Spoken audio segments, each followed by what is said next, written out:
and then I'll give you the keyboard and the mouse. Thank you. Okay, so you got my number, I can run back if you have any issues. Okay? All right, thanks a lot. All right, good evening. Next night. It is July 13th, 6:32 p.m. This is the regular of the Conservation Commission. And I'd like to start with a call the meeting to order and a roll call. President, John President, President. Linda Adams, present. Chris Shipper, President, and Sylvia, President by Zoom. Thank you. I have a request to approve the regular minutes of I May think you have 12th. to record the guests too. Oh, I have to record my guests as well. So would each of you kindly state your name and address? Avery Cotton, present. Newell Cotton, present. Jesse Jew. Welcome, present. Thank you for coming. Next order of business is to approve the meeting minutes of May 11th and June 8th. I move to approve the minutes of May 11th and June 8th. Second. Any discussion? Questions and anything? Okay, all those in favor? Approved, great. All right, on the agenda, I received a message from Robin Bates Mason, who said she wouldn't be able to attend tonight, but we'll give a fuller update at our next meeting. And I did want to just bring up the thought of whether or not we should hold an August meeting or defer. And I wanted to check with everybody, given holiday schedules and what have you. I don't have any pressing items on the agenda for August. It's just a quiet month. Right. I can't think that I have anything for the second Thursday at the moment. Right, and the water testing results wouldn't come by August. Oh, no, they won't be until October or November. Okay, Um, so I think, yeah, I But think, this is, were we going to discuss the minutes of the sustainability of her email or not? I wasn't planning to. Oh, okay. I think I did go to that meeting. It was a very valuable, interesting meeting. I put that on hold. We'll come back to that then. I want to hear about that. So I think I'm going to make a recommendation that we cancel the August meeting and then meet again in September. I think that'll work. I think for everybody, and I'm going to be away anyway, so Okay. we'll do that. All right. On sustainable New Canaan, Linda, what was? Well, it was just, if you might not have had a chance to read the minutes, but it was a very, very interesting meeting and Robin held it and, I didn't print it out yet, but it had Rosie's and Walter Stewart's and, recycling consultant at the CET. And he gave a fabulous presentation that we may want to give here, review it at some point. And then she also, Robin, recommended that we put some of these items in a mailer, sponsored by the Conservation Commission. Sure. So I think if everybody could just read the minutes on that.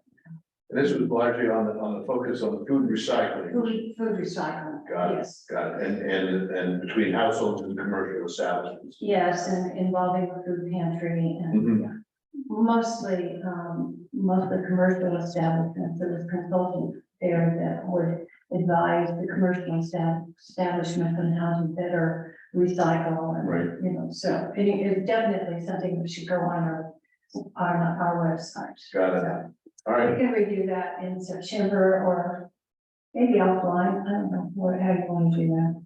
Well, I think maybe we put it on the agenda for September, because if we're gonna want to put something in a mail, or have to be prepared by October for going out. I don't know if you noticed that the DPW used that format and put them out. Absolutely, they're good, Yeah. they're great. It was a very good. Yeah. Really, it became with the. My tax bill. Yeah. Bad news, good news. Yeah. It's good, man. It was a good man. Yeah, I mean, Very helpful. I complimented Tiger on that. Yeah. It's just an easy way to reach out. Yeah. Get your message there. Okay. the more exposure to that, the better, right? Right. To the recycling program. Mhm. Good. Okay, then I'll move on to the Bristol Bird Center and Wildwood Preserve, and I'd like to introduce Avery, who's going to give us a presentation on historical trends, I guess, or research at historical trends in birding in New Canaan. Be great. I think to start with, then you have to share your screen.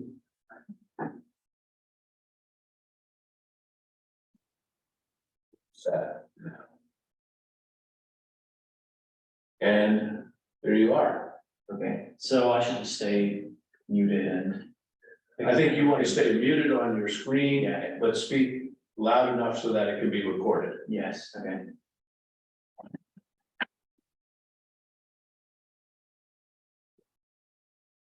All right, good evening, everyone. My name is Avery Cotton, and I'm here tonight to present to you on the Conservation Ambassador Program project, which I recently undertook. Okay, so just a little introduction about myself. I'm a 17-year-old New Canaan high school student. I'm a rising senior. I've been an avid bird watcher for almost as long as I can remember, probably over a decade. I got started bird watching while I still lived overseas, and after I moved back to the US, I tried to kind of deepen my interest. I tried to start birding more actively with a purpose. So I started posting what I was seeing on eBird, which is this great website that bird watchers all around the world use to record their findings and almost network with other bird watchers.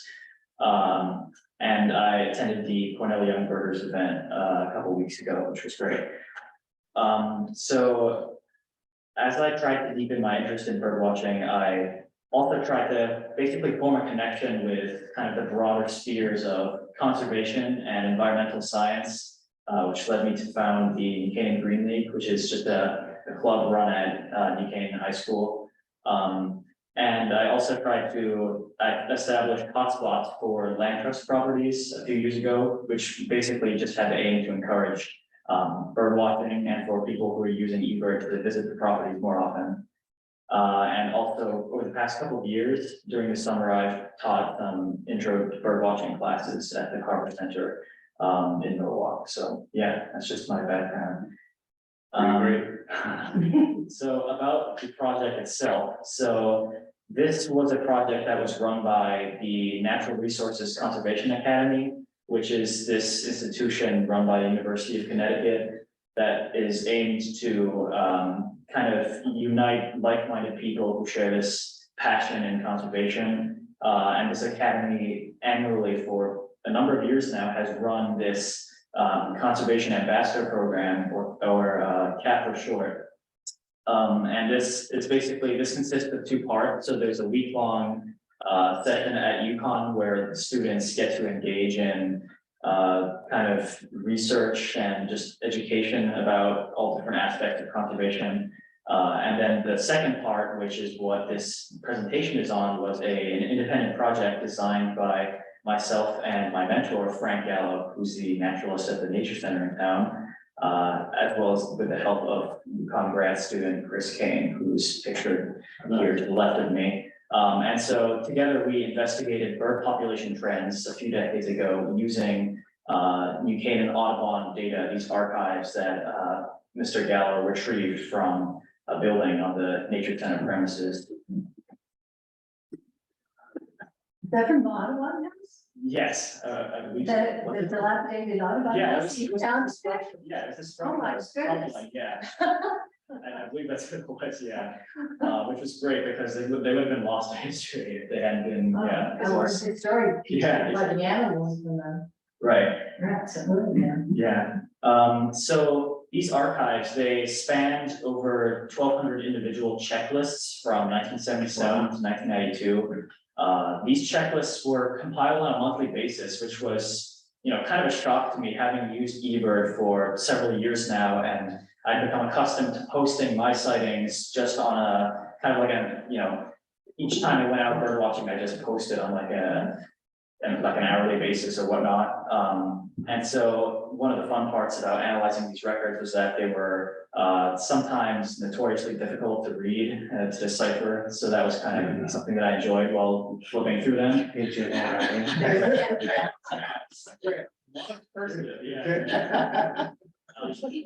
And so these volunteers, they would there were about 55 or so, they would post from their home addresses as opposed to going to, parks and preserves in the town. And that was something that also differed a lot from my prior experience, because, bird watching from your yard is a thing, but it's something that I wasn't too familiar with.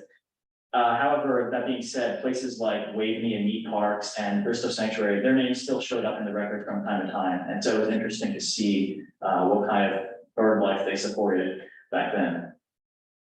And so what did these lists actually look like on paper and digitized? So this picture on the left here is of an original checklist conducted in 1983 by Ray Gilbert, who was at the time, the naturalist at the Nature Center. And at the top, he has a message to the compiler of all these checklists, which was Ted Berry.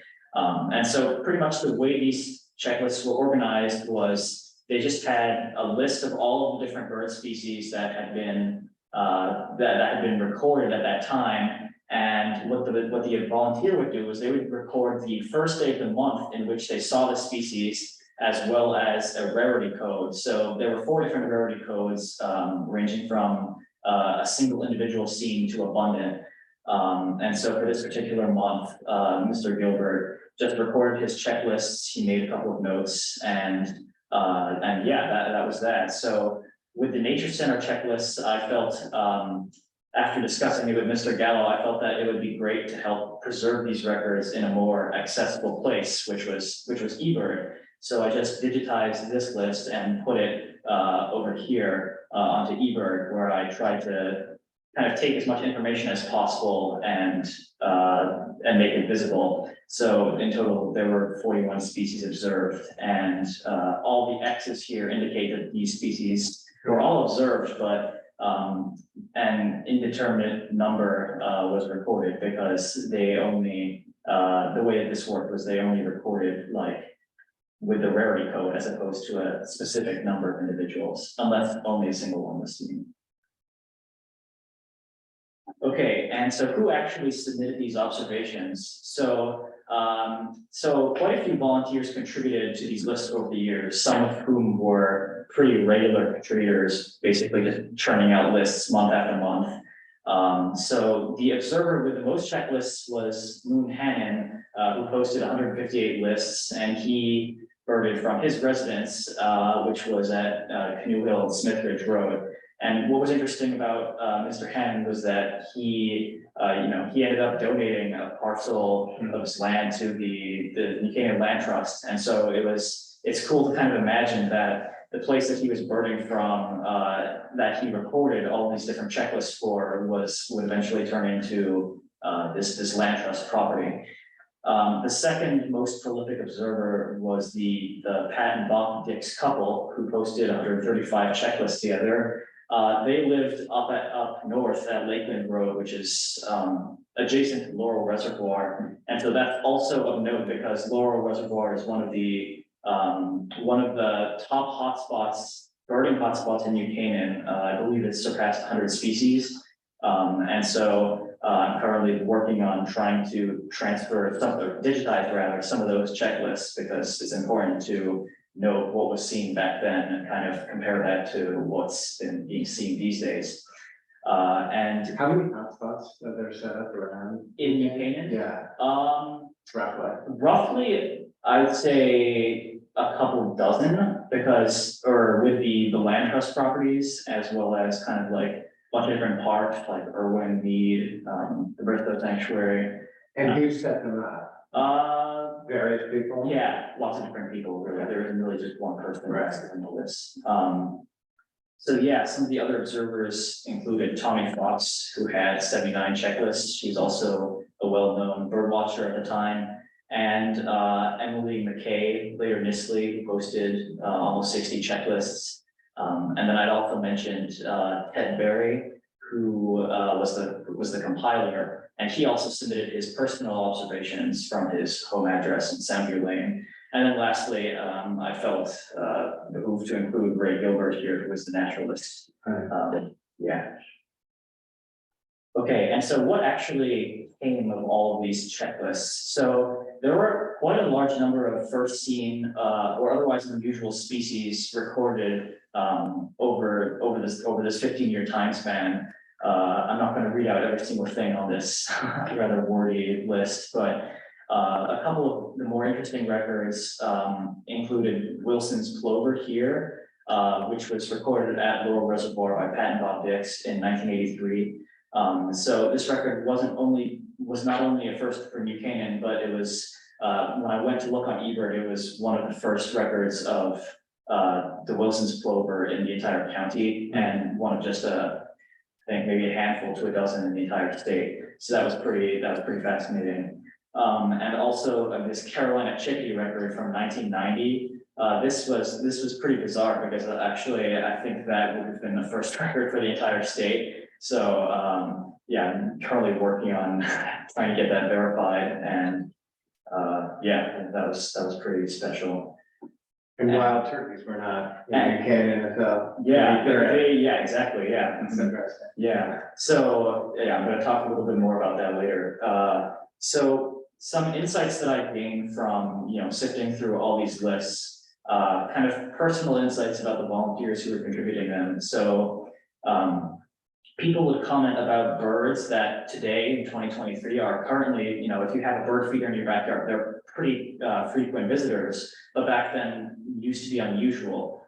Like Carolina wren and red-bellied woodpecker, which especially at the beginning of the time period, we were still kind of moving up north. So these species were once more southern birds. Yeah, exactly. And they gradually began to move up north as temperatures and the climate just began to change. And yeah, the lifers, the unusual sightings that people had were also interesting. A lifer is a new species that a bird watcher sees that they've never seen before. And sometimes these volunteers would make comments like that were, it was pretty interesting to just read about them. And also going in a little bit of a different direction, sometimes the frequent traveling done by some of these volunteers, especially the Dixes during the summer, who seem to have a tradition of going to Iceland, this overall led to fewer checklists at the university. So yeah. And so the observations, the big takeaway from this is that the observations that these volunteers found unusual, they helped clue me into some of these deeper underlying trends that existed in this data.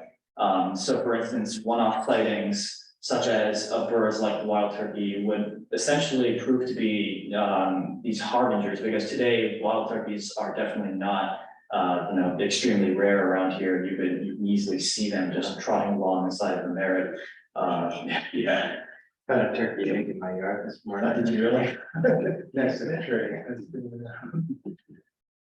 Okay, and so now for a little bit more of the research findings. So there were a couple of different trends that I identified. So with this enormous volume of checklists and individual sightings, initially I found it pretty daunting to try and zero in on a couple of individual species, but with the help of Mr. Gallo, he helped direct my attention towards species that he suspected or already knew had been either increasing or declining throughout the time period. And so a couple species that fit the increasing trend category were the turkey vulture and the fish crow.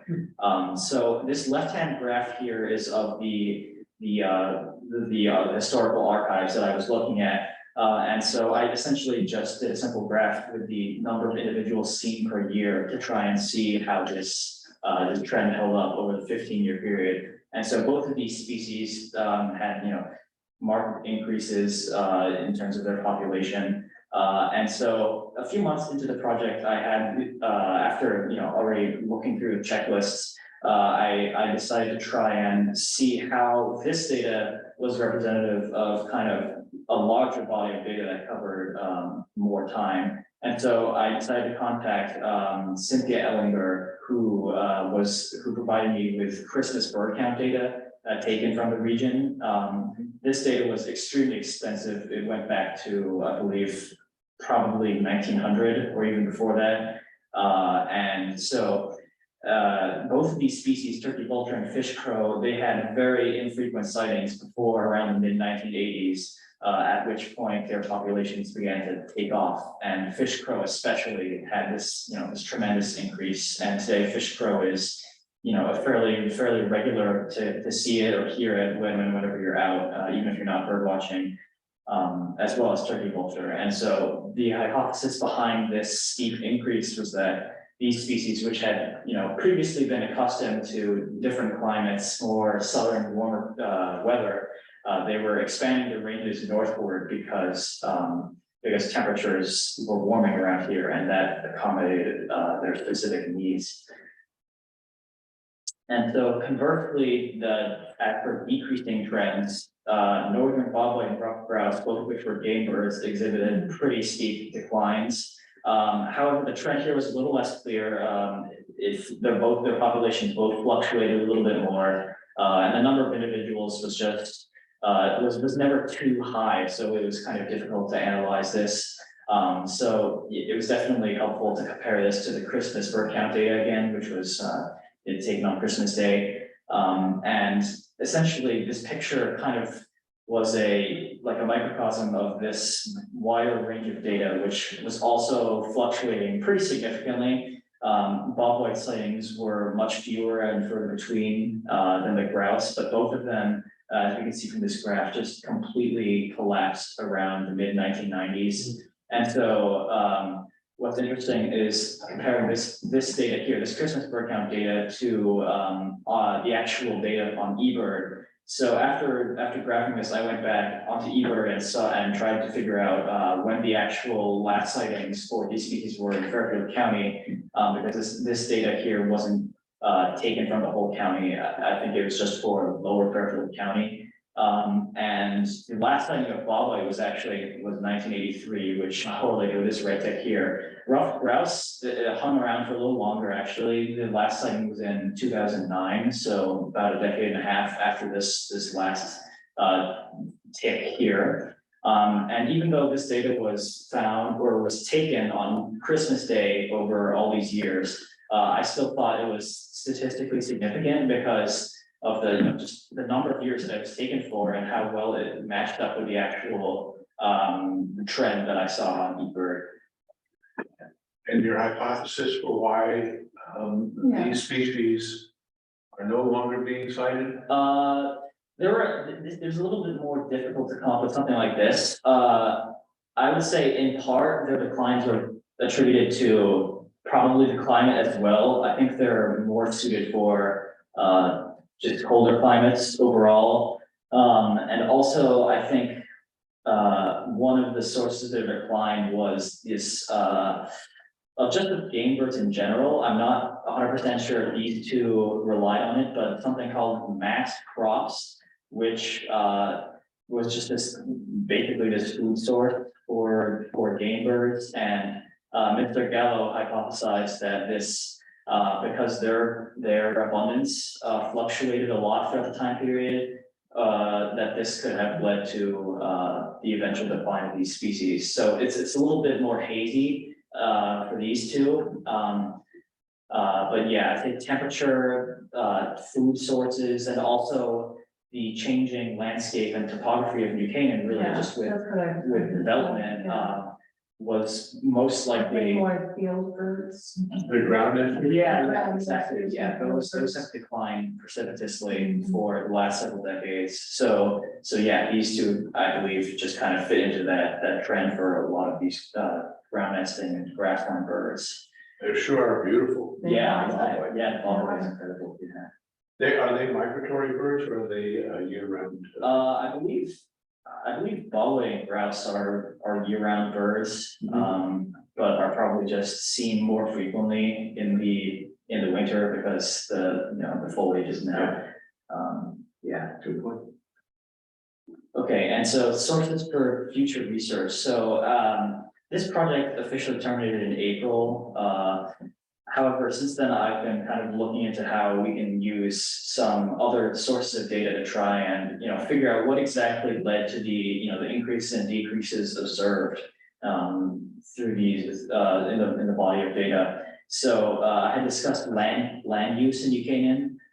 So this website and other websites, in particular ArcGIS, which is this kind of like satellite imagery of the land. I would like to sort of zoom in on the parcels of land at which these game birds are being seen and see if there's any correlation between the changing landscape, really, like if someone's yard got or if you know, a place that was mostly forested got developed or something, if that might be the reason why at some point in time the ruffed grouse and the bobwhite, their populations decline. So basically, this land use would be something, just an interesting thing to see. It would be good to pinpoint a specific cause for the declines of species in particular. I'm not sure if this could really be used as well to support kind of hypotheses about increasing trends, but I think the temperature graph would be better suited for that, for both, really, because you know, this, Yeah, Also- can you minimize the bright so we can just? Yes, see that's and what's say, annoying. That'd be- Fine. Yeah. Let's see if I can do it. There. There we go. wow, yeah. Yeah, that's much better. So, so yeah, this graph I just took here from a historical meteorological data source. And so you know, it pretty much shows that the average temperature in Fairfield County has increased by about 5 degrees Fahrenheit since 1900, which is, you know, it's a pretty significant increase. And so I think that this is definitely one of the main reasons why birds like the turkey vulture and fish crow have become better suited to living in Connecticut, Fairfield County. Yeah. So the other birds, the ones that are in decline, the grouse, is there any correlation between the rise in coyotes or the, you know, potential predators? Because they would feed on these ground nests. Yeah, I definitely think so. I've seen coyotes take out turkeys Yeah. and, yeah, it was very sad. Yeah, that's definitely a factor to consider. Yeah, just like the changes in predator populations. I'm really not too sure how those have shifted over time since the beginning of 1977. But I think that predators and even kind of household pets like cats, I believe, are Oh, yeah. responsible for They're all killing cats, many terrible. millions of birds. Terrible. Yeah, They're very good hunters. exactly. Yeah, and so They just this- hunt to kill. I love them, but I don't like them Yeah. outside. yeah, exactly. Yeah. This Uh, pretty stunning, that data that you found from NOAA, that just shows 5 increase. And I when know, we talk about a 1.5% Celsius increase, Yeah. Yeah. globally, and we're seeing, you know, this dramatic. Exactly. Right here, it's astounding.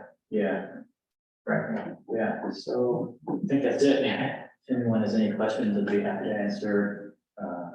What about the overall population of birds regarding this species? That was something that I had wanted to look into throughout this project.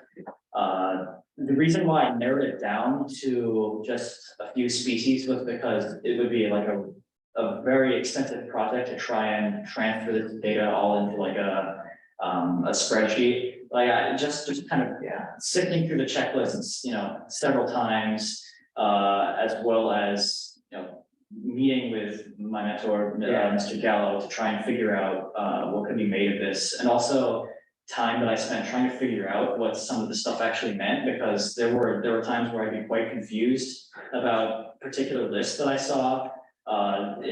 Towards the latter half, there were lots of like random duplicate checklists and stuff that so Noisy data. yeah, exactly, yeah.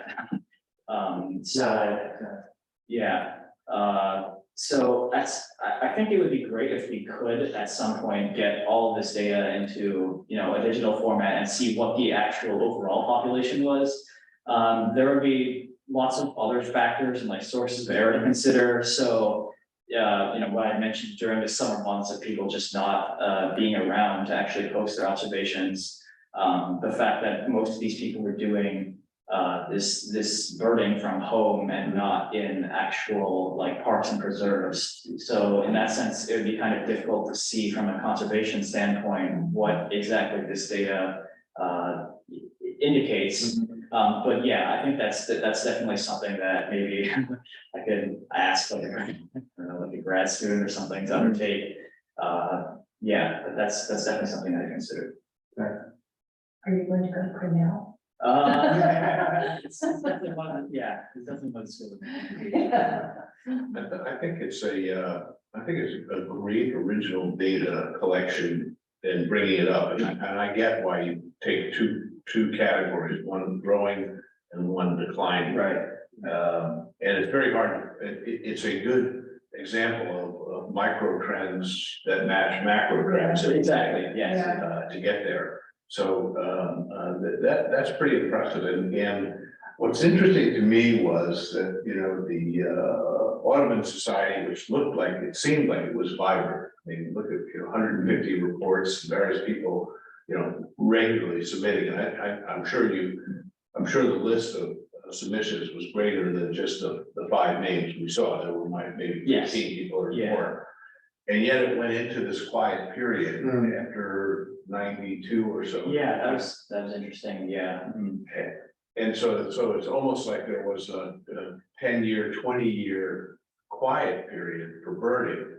And now all of a sudden, and maybe it's because eBird or younger people are getting more interested, we're seeing a upturn in, at least in New Canaan, I would say. Yeah. Yeah, you raise a good point, because I remember just in 1992, I think several months of checklists were actually missing from that. So even though the total volume of checklists had been kind of fairly steady or maybe even increasing a little bit, it just suddenly this 5 months of data was just non-existent, and I was kind of puzzled about that. Maybe it was something, I think. Something to do with the Audubon. Yeah.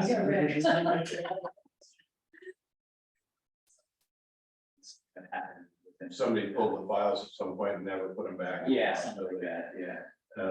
I think, you're to be commended for putting this study together. I have a couple other questions. How extensive is the New Canaan birding community right now? And to what you consider, to what you know? It's a good question. I would say there's a lot of people who are just generally interested in nature conservation. I think as a town, we're pretty focused on that, and that's a good thing. In terms of the actual bird watching community, there's not really anyone I know my age within New Canaan that's interested in it. There's a couple friends of mine had gotten interested briefly in it, but I don't think that's really reflective of what the average kid in New Canaan thinks or knows about this area. In terms of I guess adults, I mean, sometimes I'll be out on a bird walk and people will approach me and they'll ask me, what I'm doing or what is it that I'm seeing. So I think there's definitely that interest, but I'm not sure many people take it upon themselves to actually go out and do some of this monitoring for themselves. And submit data and build their list. Estimate data, yeah, like from what I've seen on eBird, just exploring it, it seems like a lot of the a lot of birders, actually, I don't really know, but there's definitely lots of birders from other parts of the county. There are, now that I think about it, a few pretty prolific birders in town. I think Frank Gallo being one of them. Frank Matlick as well, I believe, is up near the top of the list for the total number of species seen in Fairfield County. So yeah, I would say there's definitely some interest, but it would be helpful to find a way to try and spark deeper interest in this, and especially maybe educate kids about it, try and encourage them to get interested in it, because I think a lot of people would find it pretty fun, and I think they've just never really been, they've never really kind of taken a glimpse to that window or really seen what's out there. And once they get their first taste of that, I think they would be more interested in pursuing. I love the idea of maybe, I occasionally look at the eBird list and see who's recording. It might behoove us at one point, and maybe in the fall, to invite various birders from New Canaan come in and talk about what we could do to, encourage birding and really to encourage birding habitat or a better behavior to support bird life, because we're lucky, we've taken on responsibility for Bristow. And it was always intended when it was founded to become an example of good birding land and habits. And the intention was to educate the town. So this is, in my thinking, part of that education when you put together. And I think the more we share information, the better off we'll be. So I'm not quite sure how to translate this into a change in behavior, but we talk about keeping your bird bath clean, or adding feeders and keeping the feeders clean, and thinking about a diversity of birdhouse boxes. And I think the land trust is doing better as well in terms of its birding habitat and its availability. But I think there might be a couple of other suggestions with bell collars on cats, things like that. That might get us a full list of how to improve birding in New Canaan, or how to make New Canaan a song. It's always my dream, make New Canaan a songbird. Hey, There's a list of things, right, including encouraging ponds going for the meadows, right. All the land. That's a great, all that's a the great. land- Land Land management management practices, of course, foster, habitats for birds. So, I want to thank you for what you put together. I know that you also received a couple of boxes of binders of books that used to have bird count from the 30s. And there are a couple of lists in there of what was seen, at least in Bristol Park. Oddly enough, it was a list of birds that nested in the park at the time, when they had a full-time park warden. I think what you've done is tremendous. Thank you, and I would love to get a hard copy or two of this presentation. And in particular, I think Moon Hannon's son, Ken Hannon, would be love to see that, and maybe one or two examples of what his dad would write. Kind of, there are probably a couple of interesting comments on them. And then the same for Emily McCain. Enjoyed seeing that as well. And I never want to miss a trick to say thank you to to friends. So if you happen to have some of that material, we'd love to take a look at it. Definitely, sure. Well, and what are you doing for the rest of the summer? I guess what I mentioned about the Carver Center, that's something that like an ongoing volunteer thing. I'm also kind of, this is still a little bit underdeveloped, but I'm looking to use as much remaining time as possible during the bird breeding season to conduct censuses around Fairfield County. I'm particularly targeting a couple of 3 Audubon properties that are actually severely underbirded. Like they only have like maybe 1 or 2 checklists a piece. One of them didn't have any at all. So I think inputting that data into eBird, even if I don't see much evidence of actual breeding, it's still better than having just a very limited number of checklists. And then I'm also, once the equipment arrives, I'm planning on doing like a what's called a nocturnal flight call project. So kind of just recording data about migrating or flyover birds, their flight calls at night. I'm doing that also in collaboration with Mr. Gallo. So That's pretty exciting. And I think when we did the Silverline Fowler deal, one of the reasons why the state came in is that we had found a site that did radar checks of birds either alighting at night or landing at night. And you could see the density, and then we identified that the Silverline Fowler Preserve was a very heavy migratory spot, a resting spot. Stopover. So I think that there's some really good, and again, that's the other way to get people excited, to say, the fact that we have these large trees in New Canaan, mature trees, are important for stopover, because birds need the safety to stop over by day so they can fly at night without fear of predators.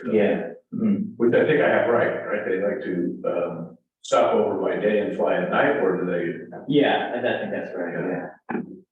And what's your what's your, last question, favorite sighting of this year? Or did you see Sighting that this year. Well, I mean, I guess at the Young Birders event, there were a number of lifers that I got, the species that I saw for the first time, which was pretty cool. A lot of them were pretty distant, and so a couple of like the professionals, they brought along like this, you know, their scopes, which are like binoculars, but they're you kind of mount them on like a like a tripod kind of thing, and yeah, and they have definitely a better range than binoculars. So yeah, a lot of these looks are pretty distant, but it was still pretty cool to seeing stuff like trumpeter swans, for example. Wow. Yeah. Well, thank you very much. Thank you. Yeah, well, Very conservation, thank you for the study and sharing it with us, and we hope that the public, sometimes they check in on our website to see what we talk about. Okay. So thank you. Yeah, Thank you for taking the time to come in and join us. And I'm assuming your college applications are in, or they're getting organized. Yeah, I think I would like. Chris, good. Well, Don't ask that in front of the mom. Pardon? Don't ask that in front of mom. Right. Yeah. Exactly. Very good, very good. Well, thank you all so much for coming. It's great to see this, and we really do like, our birds. Yeah. Yes. We like to see and identify more. Yeah. Thank you so much. Thank you. Great. So, continue on the agenda item. Yeah. Thanks. I did get with regards to Bristol Park, I did get a update note from Bill Pollock, who is the landscape architect who works with Keith Simpson.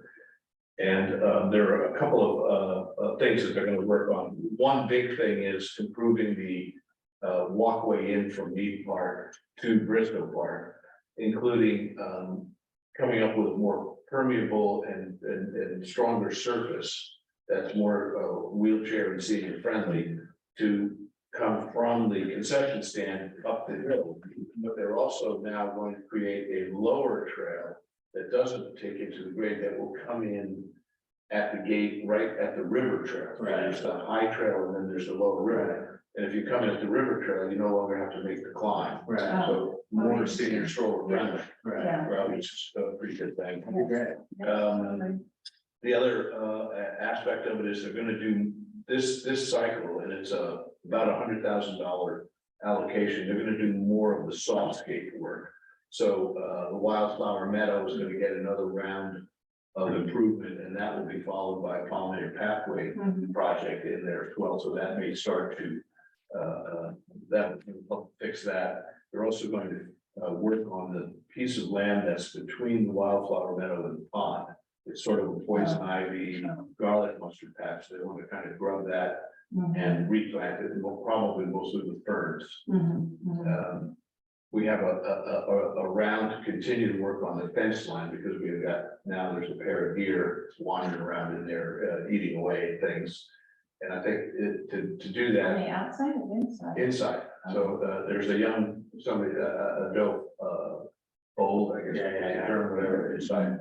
So one of the things is there used to be a chain link fence, and then it had like a barbed wire on top, and the barbed wire had to be taken out, but you could string wire on it, and then you get an extra 1.5 feet of height. Right. So we'll have that done. I'm also asking for self-closing mechanisms on the gates. Oh, yeah. They come up. Yeah. And then there'll be some work done on the little trail that leads up to the lookout over the Wildflower Meadow. It's kind of a muddy piece. Those are kind of like the biggest thing. And then also this time around, they're gonna look at kind of like where you are signage at both entrances, so that you can see a complete layout of the park. Yeah. And it'll highlight places to go to, and it'll refer to trails under different names and give some demographics. There was some talk, they wanted to do some kind of badging on the trees, and I sort of said, it's not that big a park that you need to kind of create all these different trail names and then badge them. I kind of find that over time, the badges kind of Just integrate. Yeah. And I'm not a big fan of putting nails in trees if I can avoid it, so. They're gonna have a better sign system. And then, they'll have a couple of informational signs about, what you might see from a lookout. On one place, or something about the perambulation wall in another. And then lastly, and this is gonna be part of the project, we wanna honor the, history of the park. And in doing so, Greg Riley, the former editor of the Advertiser, is writing the history of Bristow Park using archive information. And so there will be potentially around the pavilion that's there, a couple of monument markers, you know, one of them, it could be like a bronze with Harry Thayer, who was the first president of the bird, and then Stephen Hoyt, who was president of the Bird Protective Society.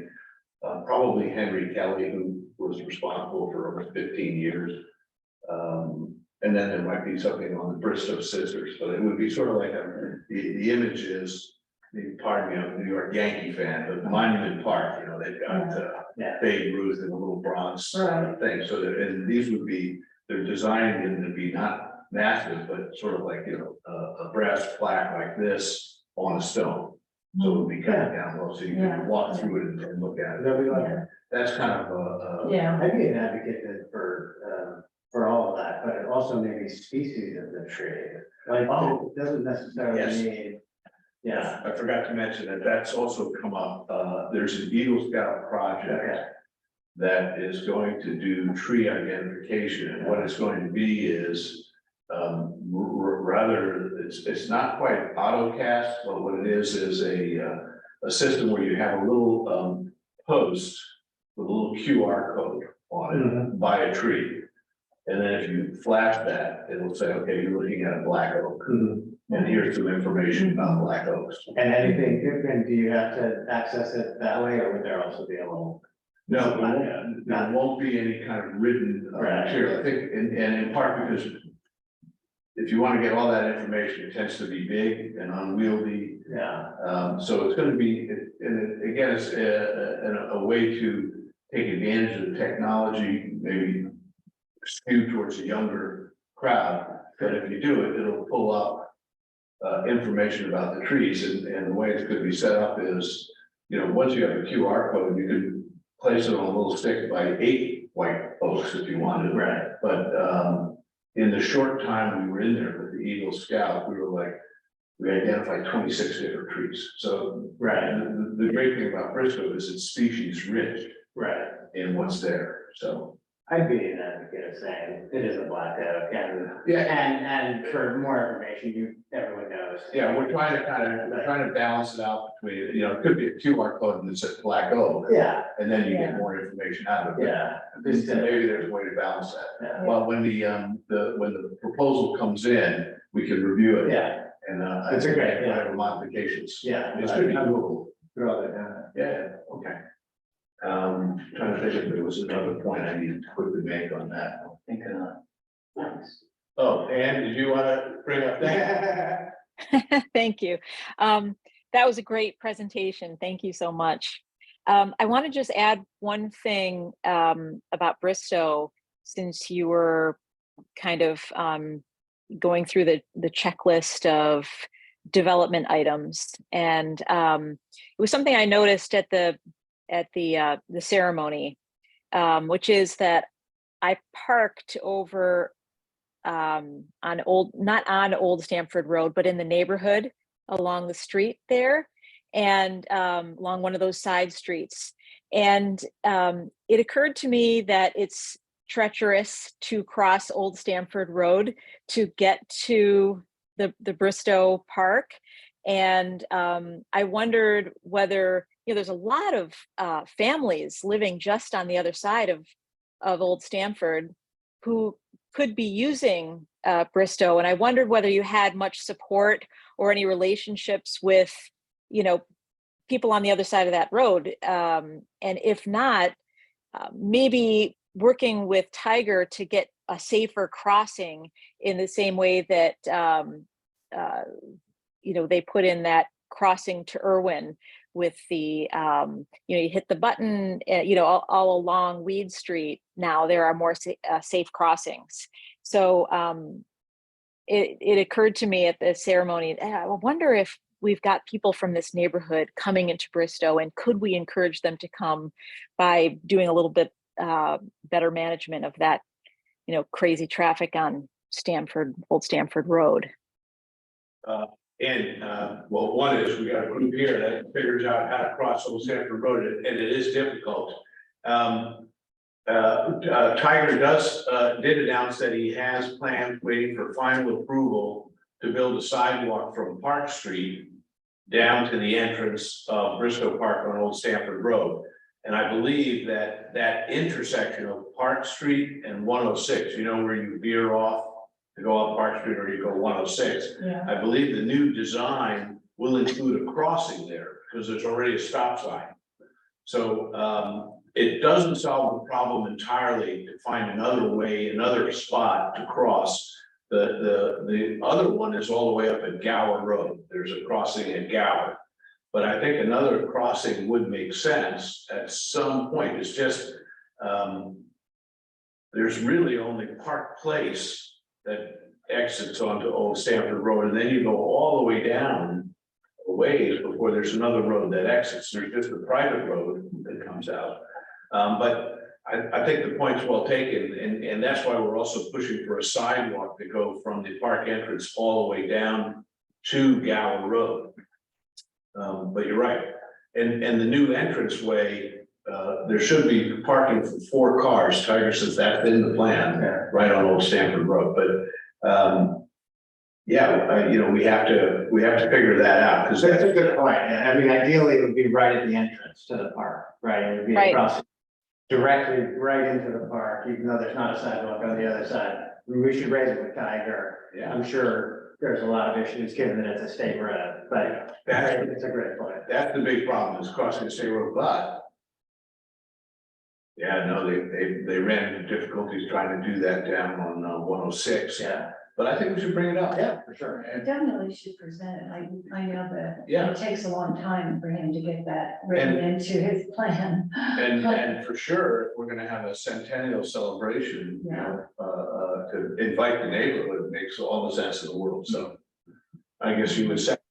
Safe crossing on that road, that would make sense. Thank you, Ann.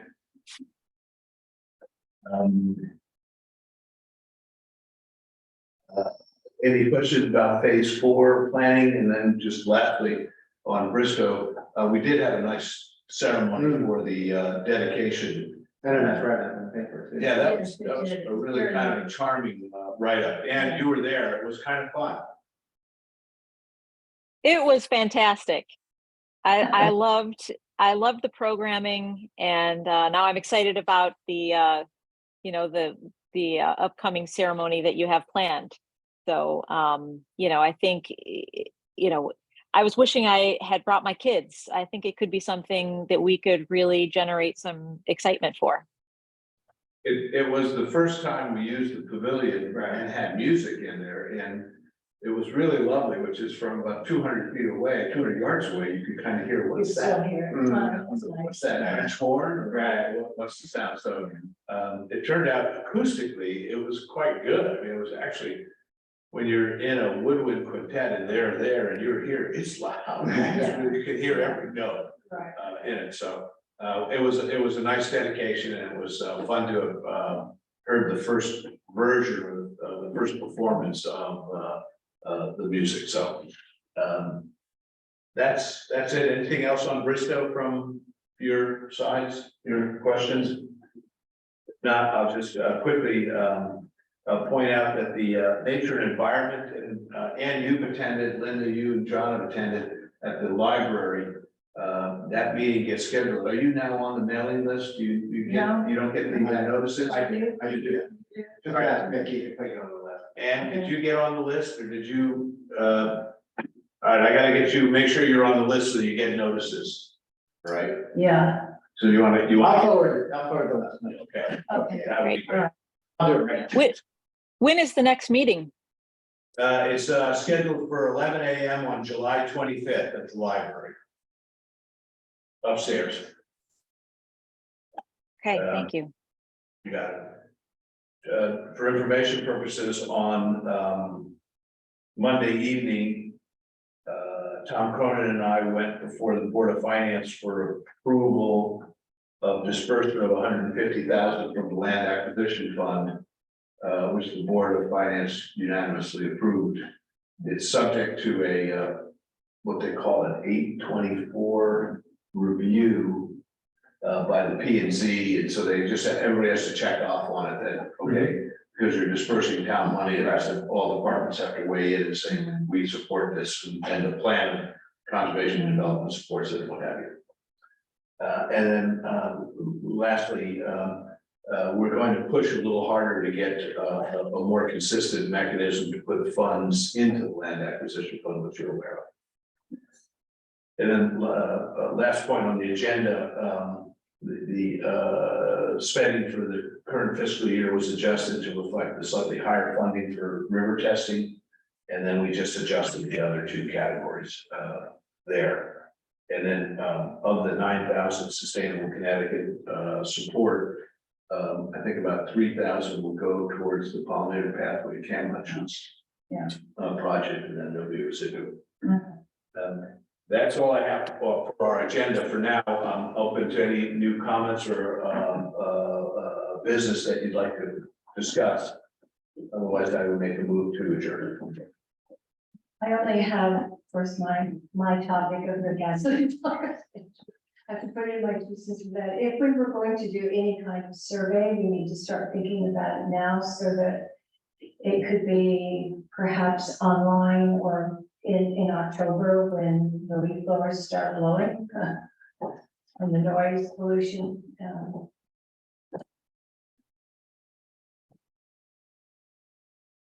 Let's exchange some notes Okay. on ideas on how the survey would go, how we would get it out. Okay, And we kind of get some people to sign up names, but we need to come out with something that would get us to about 500. yes, there is that. Well, yes.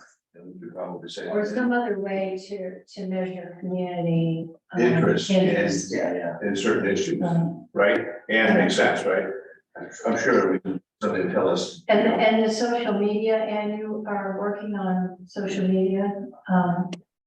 I Yeah, am, but- I have, I'm sorry, I'm having a little trouble hearing you. You're working on the social media. Can you hear me now? For some reason, the audio is cutting in and out. The question was, some of your thoughts on social media and how to get something working in that direction. We could start Yeah. with an. And complementing the awareness and the distribution. Yeah, I do. I have something I've been working on for that, and I can just give you a quick update if there's time. We're over time right now. Is there time, Chris? Yes. I'm gonna. Right, yeah, but we'll come back to that. Yeah. Okay. All right, and that being the case, it is now 7:30. I'd like to move to, Motion to move that for the meeting. right, Second.